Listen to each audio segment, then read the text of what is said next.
Hello everyone, welcome to a new video for near price prediction based on Elliott wave analysis. An overview for the bullish and bearish scenarios, of course, for near on the 4 days chart all-time history. We have three waves up. Basically, wave A or wave W. After both case scenario, you would like to see three waves down, and this is exactly what we got. We got an A, a B, and a C toward the downside. Your wave C is an impulse, of course, and your A is three waves. Now, after this, you are looking definitely therefore for a wave C in ABC, or you're looking for a wave Y in three waves toward the upside. The difference is, of course, the waves. You would like to see five waves for a wave C impulsive, or three waves for the wave Y. The wave Y is not necessarily to take the high, while the wave C, yeah, it's better to take the high, of course, otherwise it becomes truncated more often that the wave C takes the high, and this is the difference between both wave C and the wave Y. Short term, we are currently in a short term, which is of course 1, 2, 3, 4, 5, potentially finished wave 1 here. You're looking for an ABC as a wave 2, and you're looking of course for continuation for higher prices. In case that we are in a bigger short-term or bearish scenario, you would like to reach, of course, the wave C here, which is a big wave A, B, and a C towards the downside. Far scenario so far, because we want to break first those fib level and breaking the 886. Once we break the 886, then okay, I open the possibility for much higher, of course, for a bigger bearish scenario. Currently, I'm looking for higher. Especially that we have three ways down, three ways up, very clear, and then 1, 2, 3, 4, 5, potentially. It looks like from outside that it is a beautiful impulse 1, 2, 3, 4, 5. However, if we dive inside it, the wave 5 is not finished nicely. Yeah. So if we have here a wave 5, let's say our wave 4 is A, B, C somewhere here. You have here 1, 2, 3, 4, and a 5 potentially expanding a diagonal. Yeah, finishing this. Otherwise, I have to take it as A, B, and a C, or WXY, I would say, as we mentioned exactly in the 4-hour chart. Here we go. We have three ways down, three ways up, and 1, 2, 3, 4, and a 5.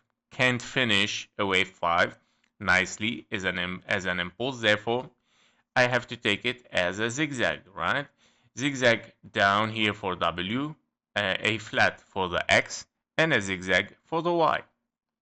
Currently, after this, we got a beautiful leading diagonal. Let's move inside it on the 4-hour chart. As you can see, we have a beautiful leading diagonal, 1, 2, 3, 4, 5, very clear leading diagonal, finishing potential wave 1, ABC for a wave 2.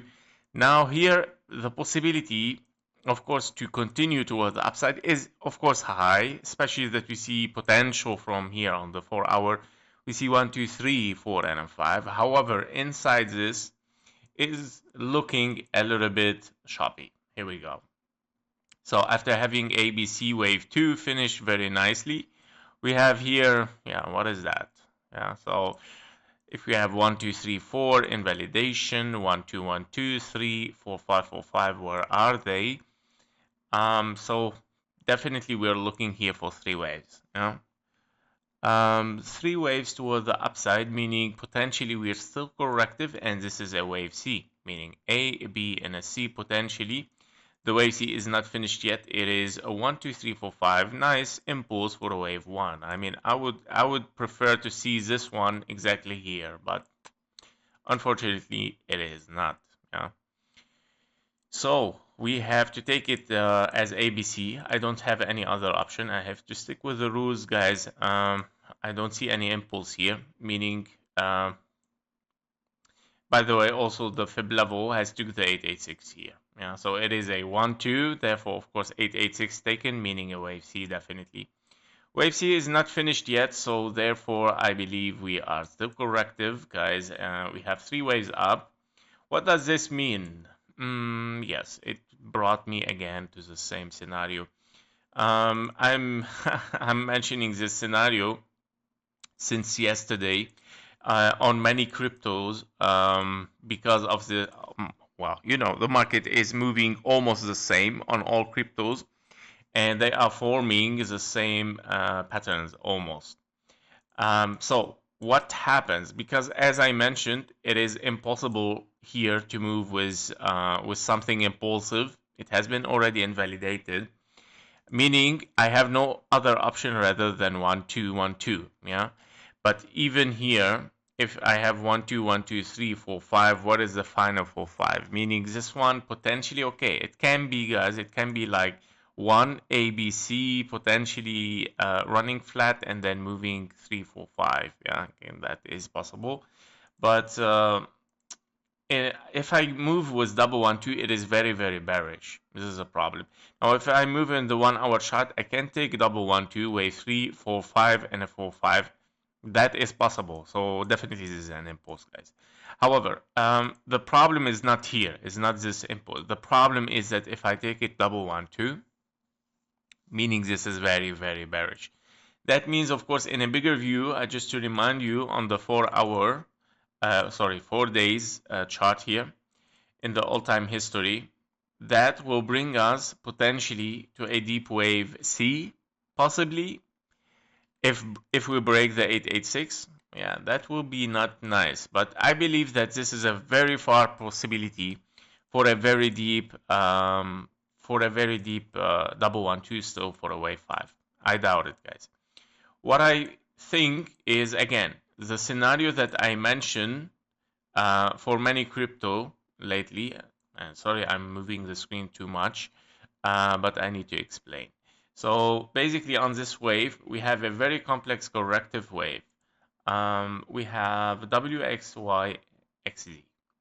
Potentially W, X, and a Y, yes, and an X and a Z.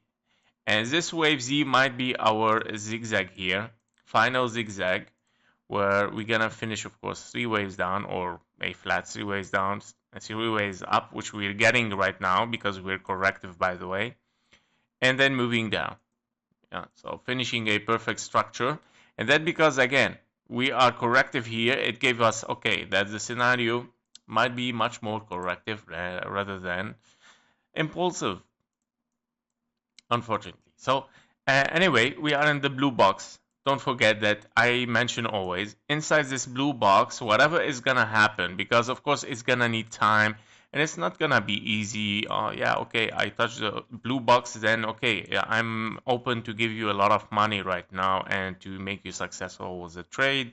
It's gonna play, of course, on our nerves, on our psychology, and to doubt it and to think that it is very bearish and it's not working, you know, and then you start to sell, of course, and sell, and then it explodes towards the upside, right? Once you finish potentially wave Z here. So this is, I mean, this is a trading, this is a psychology, right? And that's why I say, okay, let's take it with the fib level. Whatever it's gonna happen in this area is gonna be very bullish, right? Soon or later. So we have 3 waves down, 3 waves up, right? For the X, we have another zigzag for the Y here, another flat for the X again, and a final zigzag toward the downside. Yeah, potentially this was gonna happen here. Yep, so that was it for near, basically. Let's see also a little bit quick view here on the KGT. So on the KGT, we have the bullish signal with divergence, and here we go, moving for higher. The bearish signals, of course, are invalidated because there is no convergence. Yeah, it is a divergent right now. As you can see, it cannot be bearish. So yeah, we are expecting anyway a one more move towards the upside, at least to finish, of course, this to finish this wave C potentially. Yeah. Now the case scenario here, what if this is a wave 1, but very, very far possibility, but sometimes, I don't know, it might be some deviation, guys. Just keep it in mind. If we break the 1-to-1 fib level, if this moves higher than 0.618 and don't move toward the downside decisively or impulsively, and we move towards the 1.611 fib level, potentially, okay, that it might start to be a wave 3, yeah, a wave 3. So potentially my target is a 0.618 over there, of course, potentially for this flat, and even the 1-to-1 flip level can be very possible in a extended wave 5. Yeah, so perhaps. And if we move over it, then yeah, definitely we are in a wave 3. That was it for Near. Thank you for watching. Thank you for your likes and comments, and see you in the next one. Bye bye.